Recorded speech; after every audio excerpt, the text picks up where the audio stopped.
बोलो बाबा साहब अम्बेडकर के, बोलो बाबा साहब अम्बेडकर के।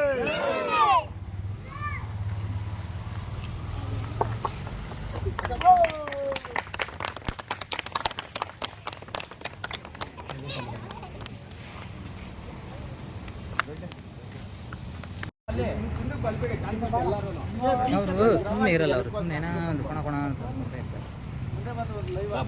ಮಾಡ್ತೀನಿ. ಈ ಸಂದರ್ಭದಲ್ಲಿ ಎಲ್ಲರಿಗೂ ಒಂದೇ ಮಾತು ಹೇಳಕ್ಕೆ ಇಷ್ಟಪಡೋದು ಏನಂದ್ರೆ, ತಮ್ಮ ಮಕ್ಕಳಿಗೆ ಡಾಕ್ಟರ್ ಬಾಬಾ ಸಾಹೇಬ್ ಅಂಬೇಡ್ಕರ್ ಅವ್ರು ಹೇಳ್ದಂಗೆ 1000 ದೇವಸ್ಥಾನಗಳು, 1000 ಮಸೀದಿಗಳು, 1000 ಚರ್ಚ್ಗಳು ಕಟ್ಟೋ ಬದಲು